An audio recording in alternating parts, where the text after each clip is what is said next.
Ladies and gentlemen, welcome to the Ambassadors Lounge. Today we are going to discuss a subject which can have significant impact on the life on earth as we know, and not only the life of humanity, it can have significant impact on our ecosystem, on animals and plants as we know. Ladies and gentlemen, climate change is the crisis of our age. Many people view climate change as something as warmer temperatures, but it is warm temperatures or rising temperatures are just one aspect of climate change. Climate change would also include droughts, water scarcity, fires, rising sea levels, flooding, melting polar ice, storms, declining biodiversity.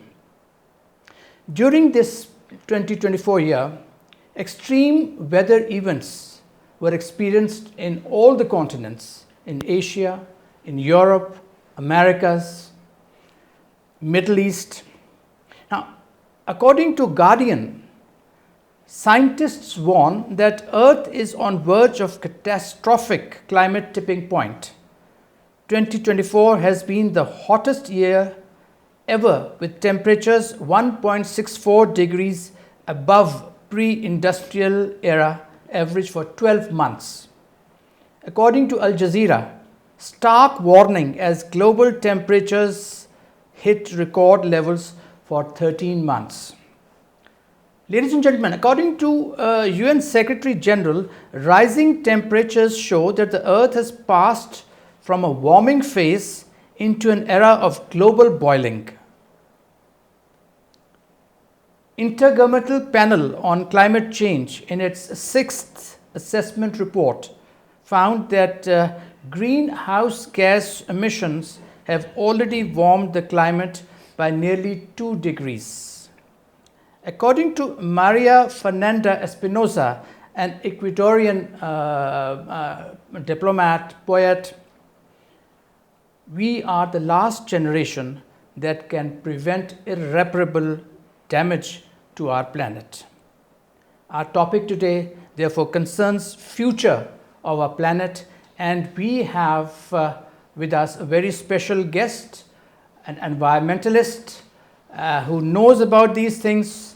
Ladies and gentlemen, we have Aisha Khan. Aisha, welcome to the Ambassadors Lounge. Thank you. Aisha Khan is a founder and head of Mountain and Glacier Protection Organization and Civil Society Coalition for Climate Change. She currently serves as the convener of the Working Group on Climate Security at the Strategic Policy Planning Cell, National Security Division. She is part of an external advisory council of the World Bank on developing the South Asia Region Climate Change Action Plan 2020-2025. 2019, she was awarded the Bright Award for Environmental Sustainability at Stanford University. 2021, she was awarded rank of officers in the National Order of Merit by Government of France. And in 2023, she was conferred Tamgha Imtiaz by the Government of Pakistan. She has been working at the community and policy level to strengthen climate action and deliver projects that strengthen the adaptive resilience of communities and ecosystems. Aisha, once again, we are very happy to have you with us. I will open with the question that what I just told about the Guardian and the media, what they are saying is the speed of change within the context of global warming, is it surprising?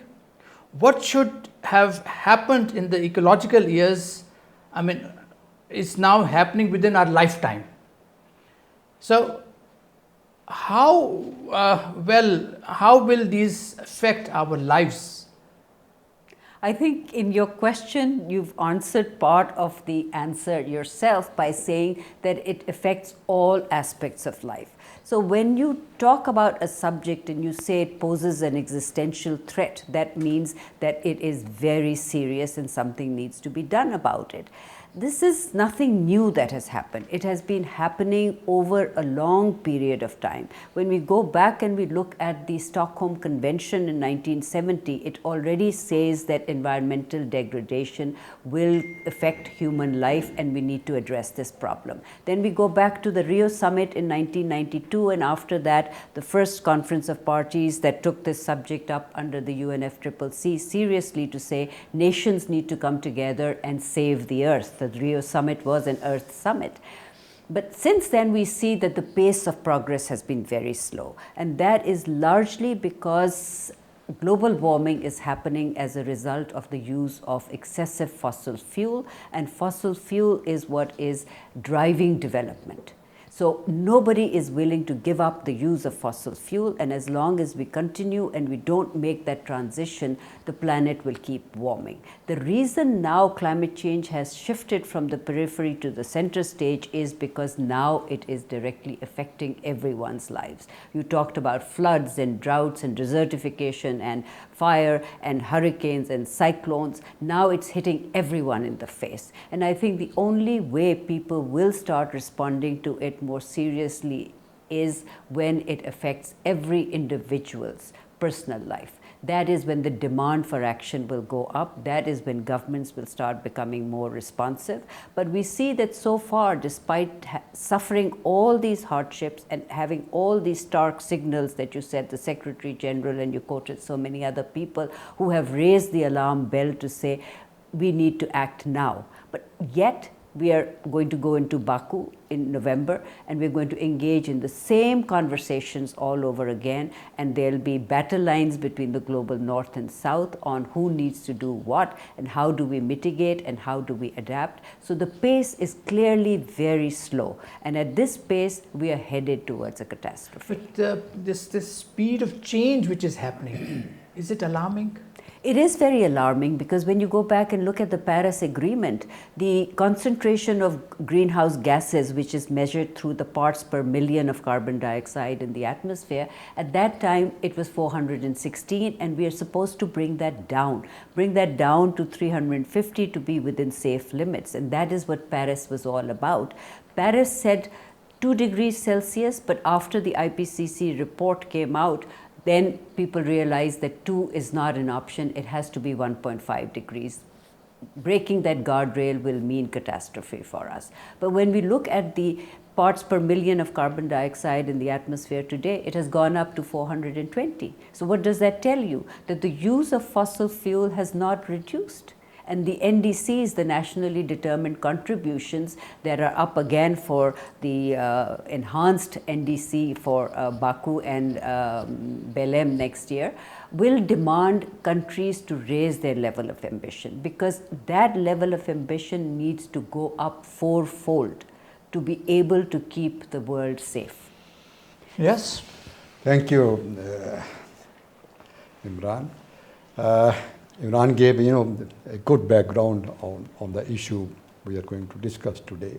But generally, the people are talking about global warming, cold weather, heat waves. They are the natural part of the climate change. However, their intensity and extent have also increased. Now people are talking about, the new summer in our, cycle of weathers. How do you see the world changing? We are also witnessing, snow in the Middle East, somewhere in Saudi Arabia, UAE, high, floods, change in the pattern of monsoons.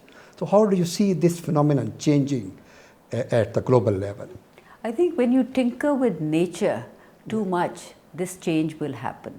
Because nature is far more powerful than anything that man can do or produce. We talk about technologies of carbon capture, carbon sequestration, carbon storage, but these are all untested right now. We are continuing to pump greenhouse gases into the atmosphere. And there is the science of climate change that takes predictive modeling to say what will be the likely scenarios based on past experiences of warming trends. That if the temperature goes up by so much, all this is likely to happen. If the temperature goes up by 2 degrees or 3 degrees, the polar ice sheet sheets will melt, the HKH glaciers will melt, and what will that mean? So there are different scenarios, representative carbon pathways which are taken into account.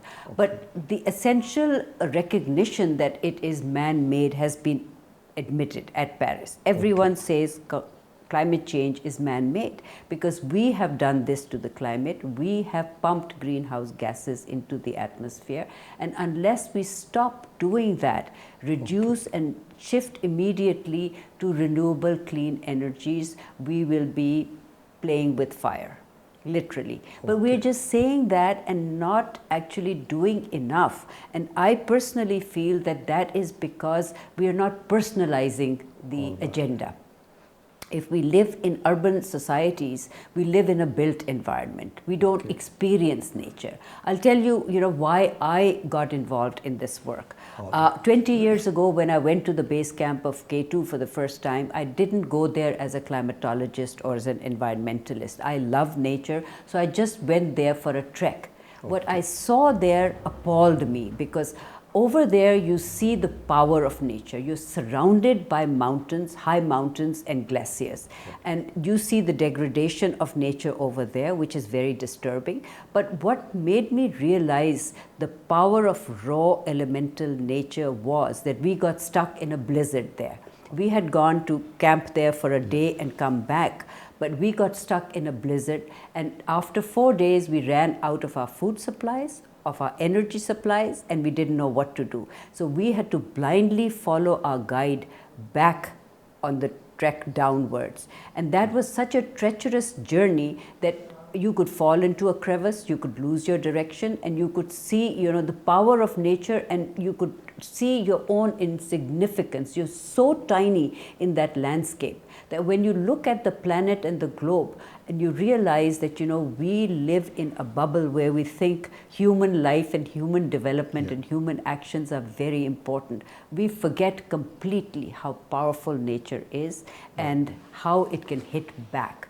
Because over the last 20 years, what I have learned is that man and nature interact and they constantly modify each other. Therefore, adaptation is very important. I have evolved from that work over the years to understand what happens, who is responsible, who is paying the price, what needs to be done, how things need to be done.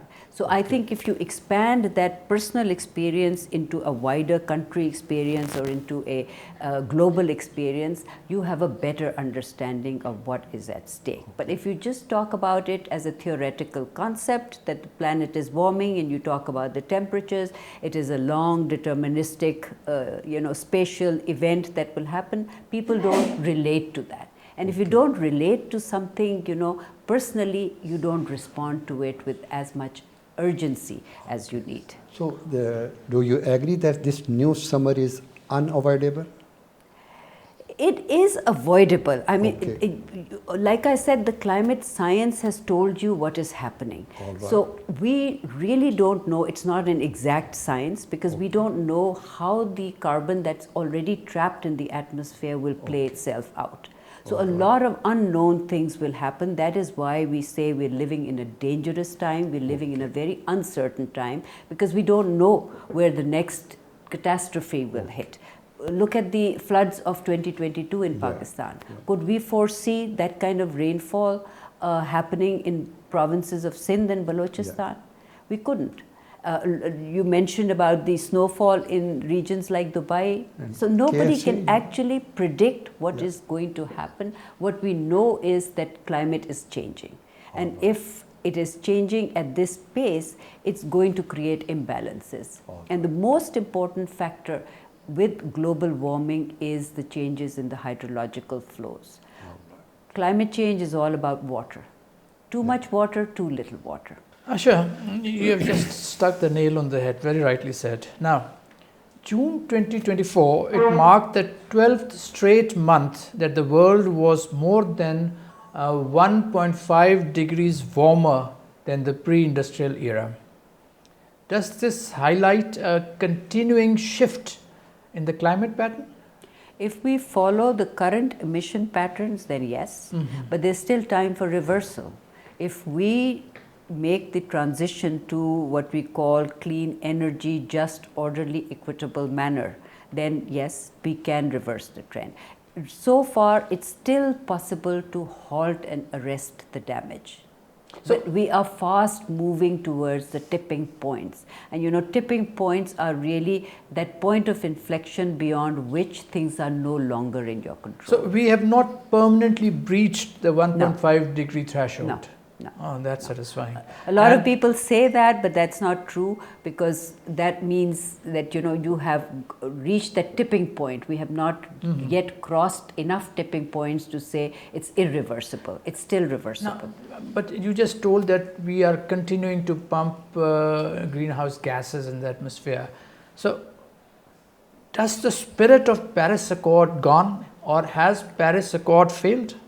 I wouldn't say it has failed, because if, you know, the Paris Accord was not there, then maybe you would already have crossed 1.5 by now. Because all the steps that have been taken to reduce emissions, all the steps that have been taken to shift to renewable energy would not have happened. So Paris is quite remarkable that way, that it finally brought 196 countries together. And I think one should remember that it's not easy to develop consensus among 196 countries to agree on an agenda of solutions, to say what is the problem, who is responsible, and then, you know, set up the Paris rule book to decide the tools and the mechanisms that will govern policy issues.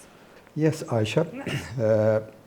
Generally, you know, when people talk about the climate change, we also see, you know, disagreement amongst the environmentalists, whether, you know, this phenomena can be stopped, as you have mentioned in the earlier question. However, there are, you know, agreements that the level of pollutant released can be reduced.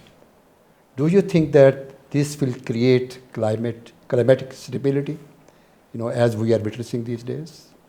If the level of pollutants are reduced, can be reduced. The greenhouse gases, yes, definitely. How? Because if you don't keep on adding to something, I'll give you an example. If you have a pot of water on fire, you are boiling it. It boils, it simmers. But if you keep increasing the flame, it will spill over.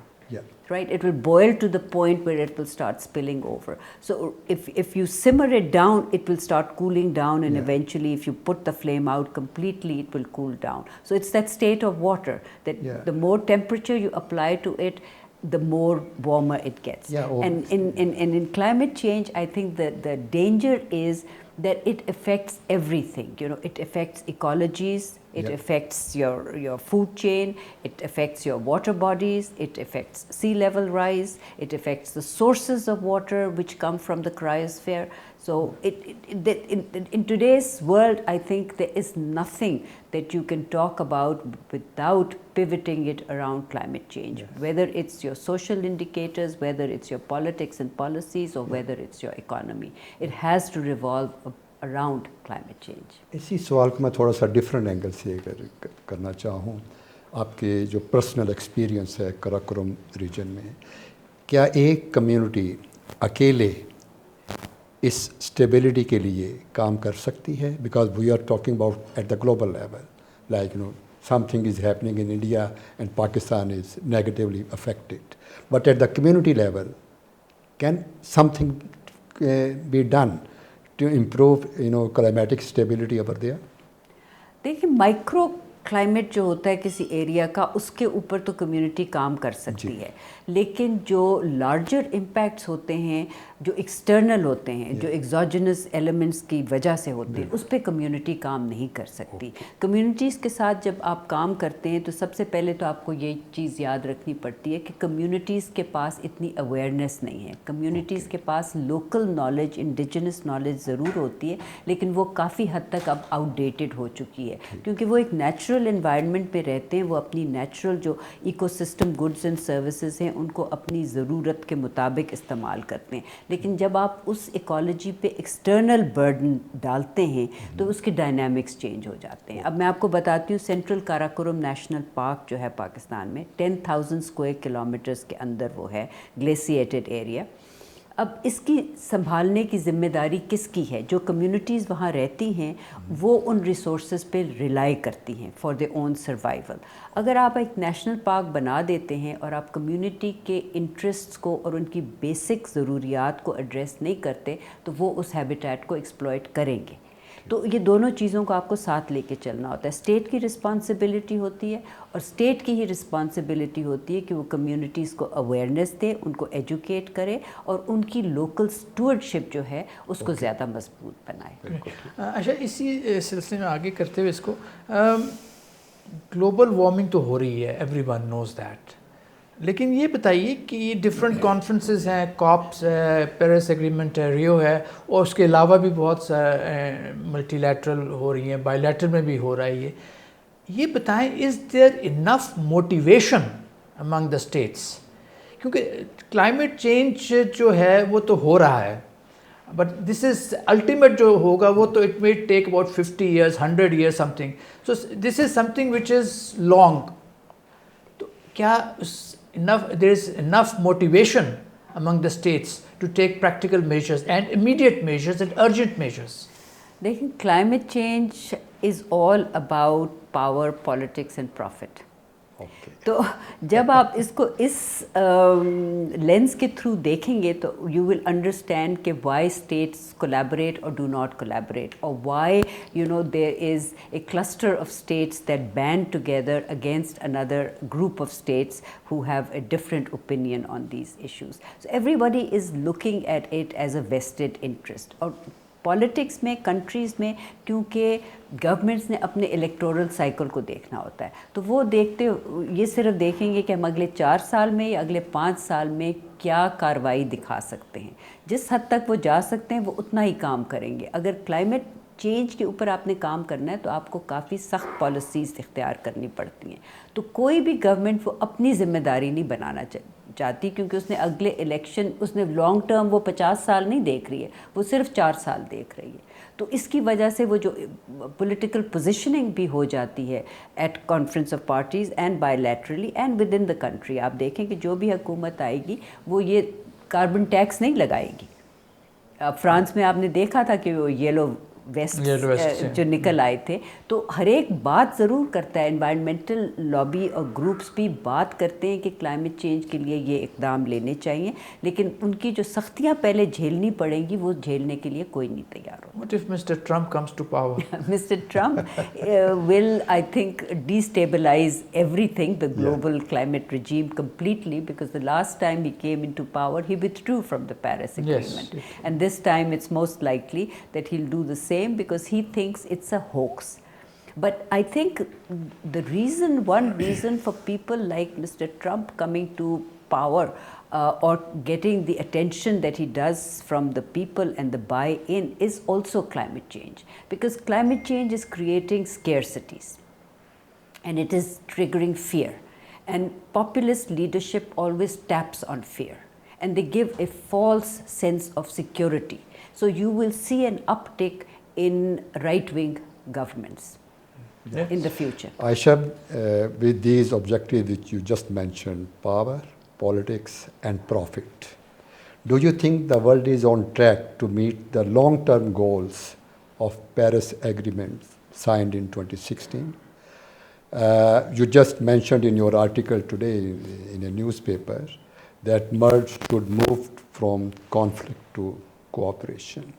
Do you see any cooperation in this move at the global level? देखिए, उम्मीद पे दुनिया कायम है। Ideally if we want peace and security, अभी recently we had the summit for the future and we had the pact for the future, so there 56 actions. There's peace, there's security, there is climate change, there is global governance, there is human rights, there is, I think, digital cooperation, youth, gender and future generations. So if you look at all of them and you go to the first two, peace and security, how can you have peace and security if you keep fighting with each other and with nature? So you have to stop fighting. You have to realize that we are facing an existential threat, that our first priority right now should be to save all life systems on planet Earth. And to do that, we will have to cease fire. We'll have to stop fighting with nature. We'll have to stop fighting with each other. And if we don't do that, then we will continue this momentum of self-destruction. Yes, don't interfere in the affairs of the nature. Let it run. Ayesha ये बताइए कि आपने भी बताया कि 1.2, 1.3 degrees तक तो warming का हो चुका है. 1.5 is the threshold. Till 2030. 2030. उसकी timeline भी है. Now, what if we pass 2 degrees? There'll be chaos. The systems will collapse because the difference between 1.5 and 2 is an exponential increase in everything. And so the rate, अगर आपके जो polar ice या HK glaciers हैं, अगर इन्होंने 30% melt होना है तो ये 70% by the turn of the century हो जाएंगे. That is why 2050 is the year when everyone should achieve net zero. So the changes would be potentially irreversible. That's what you're saying? Once you cross that tipping point, then yes. And there are 9 different tipping points in the climate lexicon. उसमें आप एक के बाद एक अगर cross करते जाएंगे, तो then things will spin out of control. As things are moving now, do you think we are on path of that? We are headed that way, but we can reverse. We can reverse. There's still time. There's still time. There's still hope. Ayesha, increase जो हो रहा है green house gas की emission में, कुछ लोग, कुछ expert कहते हैं उसकी रीज़न एक अर्बनाइजेशन भी है. पॉपुलेशन का ग्राफ जो रेगुलर इंक्रीज़ हो रहा है उसकी वजह से भी प्रॉब्लम्स बढ़ती जा रही हैं. और इसकी वजह से जो एनर्जी कंजम्पशन है वो मिलियंस ऑफ टन्स उसमें इंक्रीज़ हो रहा है. तो do you see this pattern will continue to increase in the near future? I think the world population is increasing. अगर आप पाकिस्तान को ही देख लें, पाकिस्तान की population growth rate कहाँ से कहाँ चली गई. अगर हमारी इस वक्त population आधी होती तो शायद हमारे problems भी आधे होते. हमें हर चीज़ की जो रिसोर्स कंजम्पशन है या स्पेंडिंग है हमारे लिए बेहतर हो जाता. तो ये तो है कि एनर्जी कंजम्पशन जो है मॉडर्न लाइफस्टाइल में वो आपकी बढ़ती जा रही है. और जिस तरह आप ग्लोबल वार्मिंग भी साथ साथ होती जाएगी, आपकी रेफ्रिजरेशन की ज़रूरियात भी बढ़ती जाएंगी. That is why shifting towards renewable, doubling renewable, tripling renewable energy capacity is very very important, because we have developed a lifestyle now that is heavily reliant on these consumption patterns.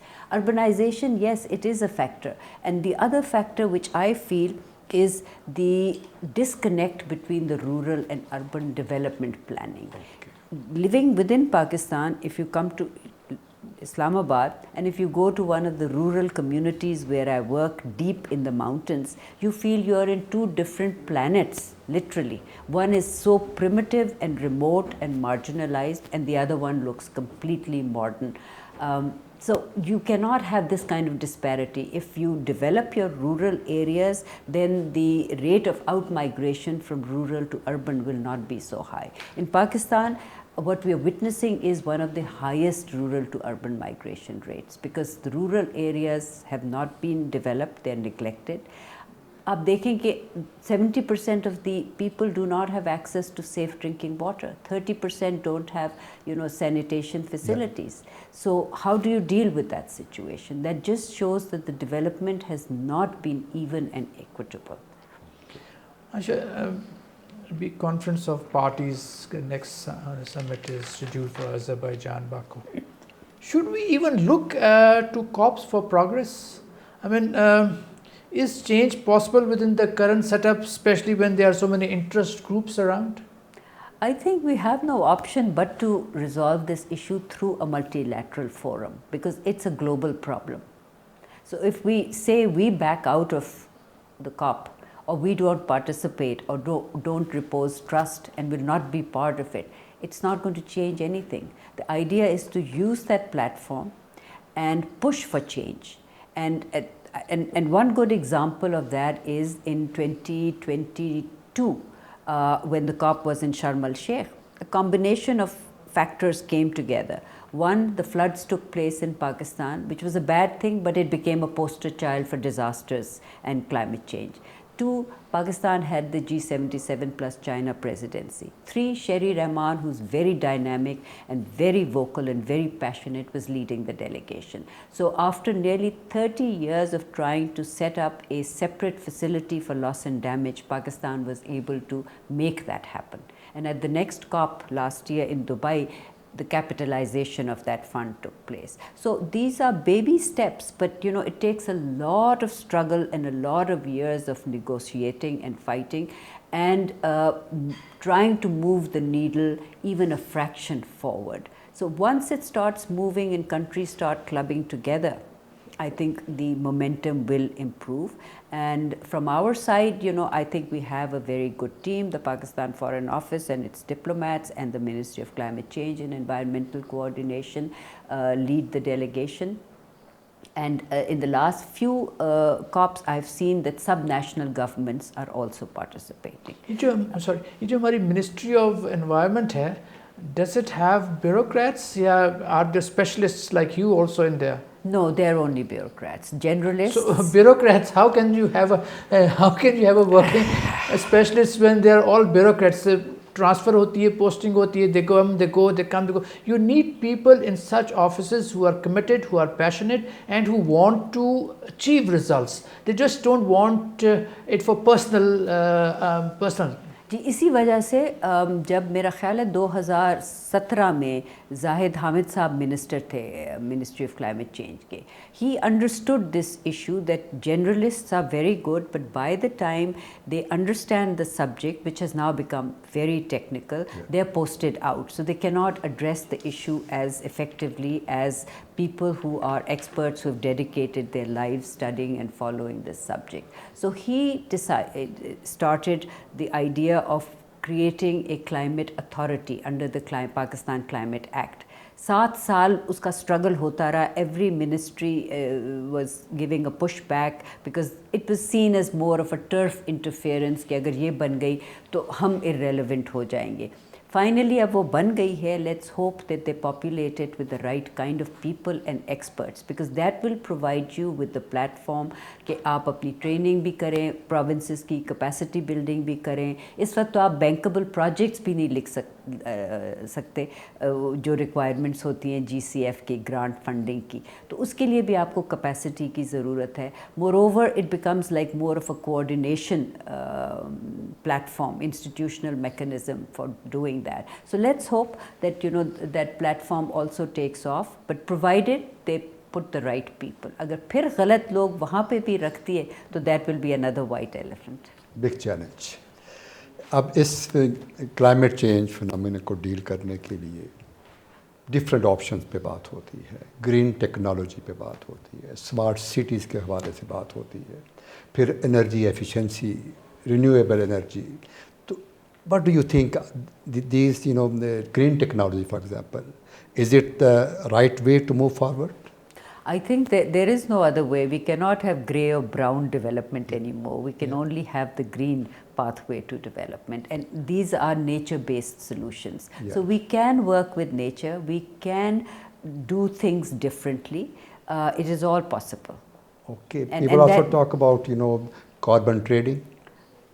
उस पे कोई further development हमें global level पे इतनी नज़र नहीं आई, कोई जिस पे किसी स्मॉल कंट्री को फ़ायदा भी हुआ हो. ग्लोबल ट्रेडिंग में आपके कार्बन के कुछ मसले आ जाते हैं, क्योंकि वहाँ पे आपके न्यू मार्केट मैकेनिज़म्स में 2 तरह की ट्रेडिंग है, एक वॉलंटरी, एक कंप्लायंस वाली तो ठीक है, लेकिन जो वॉलंटरी है उसमें काफ़ी चीज़ों को आपने सोशल एनवायरनमेंटल फ्रेमवर्क्स को देखना होता है, आपने डिस्ट्रीब्यूशन ऑफ रिसोर्सेज को देखना होता है, आपने जिस कम्युनिटी में आप जाके काम कर रहे हैं उसके राइट्स को देखना होता है, आपको जेंडर राइट्स को देखना होता है, आपने एक्सप्लॉयटेशन इश्यूज़ को देखना होता है. तो पाकिस्तान भी अपनी जो है गाइडलाइंस पॉलिसीज़ की इस वक्त बना रहा है, जो मेरे ख्याल है कंप्लीट हो गई हैं.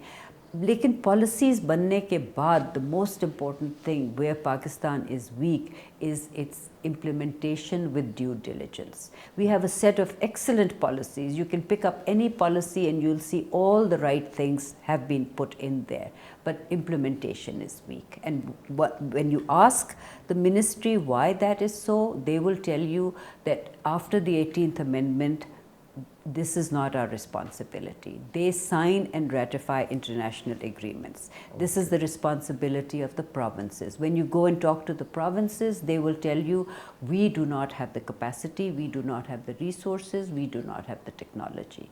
So that disconnect is there. Aisha, now, please continue. Sorry. Carbon trading के हवाले से मेरा मेरे नॉलेज में नहीं, कोई आप इस इशू को डे टू डे बेसिस पे भी डील करती हैं, ग्लोबल लेवल पे आप कोई ऐसी मिसाल हमें दे सकें, कोई स्मॉल आइलैंड स्टेट की हो जिसको इस कार्बन ट्रेडिंग से कुछ फ़ायदा हुआ हो?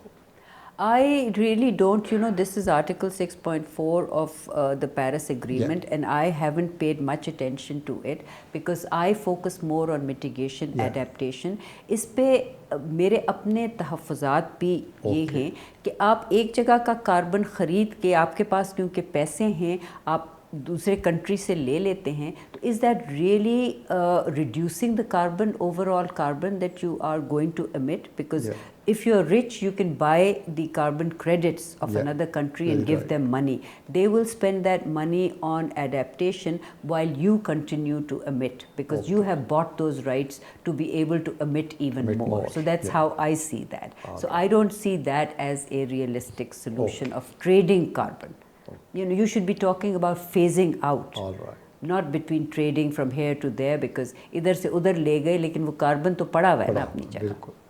So Aisha, I think a final question. We have 2-3 but small. Okay, Aisha, this Baku summit जो हो रही है, what can we hope to achieve? According to specialists, to experts, ये जो green house gas emissions हैं, इस पे मुख्तलिफ ममालिक में differences हैं, and there are serious differences. उनकी अपनी economy भी बीच में आ जाती है. So what do we expect from this, what should we accept rather from this Baku summit?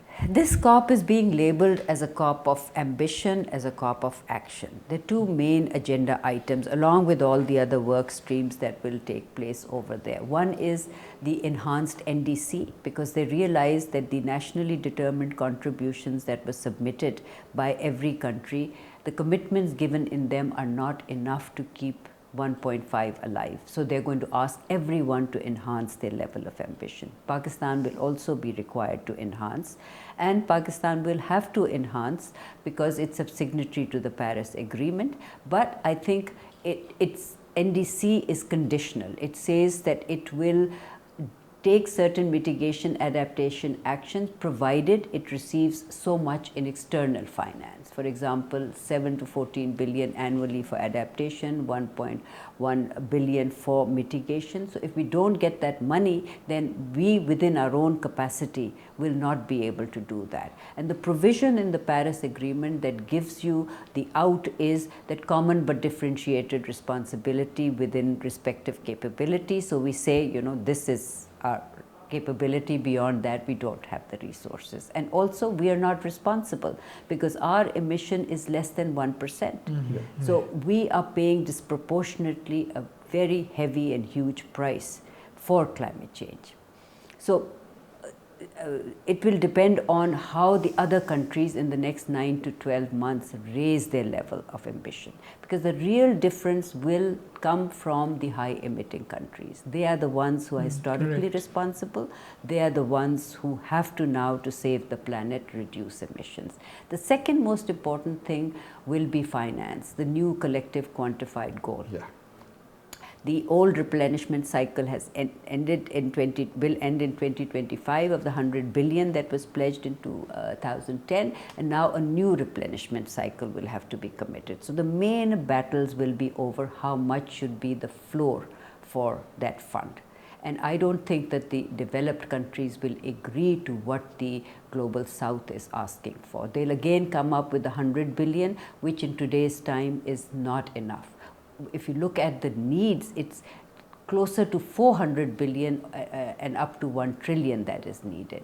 So there's such a huge gap between what they're willing to offer and what is actually needed, that this, I don't see this as being resolved during COP29. Yeah, just one Please question, continue. At the global level, you just mentioned about the new climate quantified goals. उस पे pledges भी हैं $100 billion का, फिर उस पे developing countries के अपने concerns हैं, और इसके साथ साथ फिर people are also talking about the need to have new global finance structure concerning World Bank, IMF and other regional banking structures. How do you think such things will happen in next 20 years? I think these things are already happening. The MDBs are realizing that the old ways of finance are not fit for purpose for the times that we are living in. The changes are not as much as we would like them to be. There needs to be a restructuring in the global financial architecture. They need to make lending on softer terms. They need to have more concessional financing. They need to provide more grants than loans. So they're going to come around to meet halfway or maybe a quarter of the way. ADB is also calling itself a climate bank. The World Bank is also changing. The IMF and World Bank meetings are going on right now. So there will be some changes, but I don't think they will be to the scope and level that is needed actually to meet the challenge. But they will start at least the process of evolution. Aisha, thank you very much. It was truly educative session. ख़वातीन हज़रात, आपने हमारा programme देखा. Global warming is not a prediction. It is happening, as someone said. And it is the most immediate and present danger the planet Earth is facing now. आपने देखा होगा extreme weathers, जिस तरह मैंने शुरू में भी कहा, extreme weathers were experienced in Europe, Turkey, Canada, US, Mexico, Brazil, Siberia and different other countries. The extreme heat जो generate हो रही है, it is making our life on this planet inhospitable and is making this planet uninhabitable. So there are certain things which we need to, certain actions which we need to take. जिस तरह आयशा ने भी हमें बताया that we need to transition speedily to clean energy free of fossil fuel. The greenhouse gas emissions जो हैं उनको they have to be brought down to zero. Then there should be increased forestation. Carbon dioxide is absorbed by the trees and fossil fuel like coal, oil and gas the use needs to be reduced. We need to invest in renewable energy, heat resilience construction in cities to make living sustainable, and use of green technologies. ये कुछ चीज़ें हैं जो हमने अपने guest हैं उनकी बातों से अख़ज़ की. So we need, अगर हम चाहते हैं कि हालात बेहतर हों, ये जो climate change हो रहा है इसको कुछ हम check कर सकें, तो we need to take these things. So let us in fact hearken to the distress call of our planet. Otherwise, as they say, the summer of 2024 was the hottest ever, and if things continue like this, it could be the coldest summer for the future. Thank you for watching Ambassadors Lounge, and we will be back with the second episode of this program with Aisha Khan. Thank you.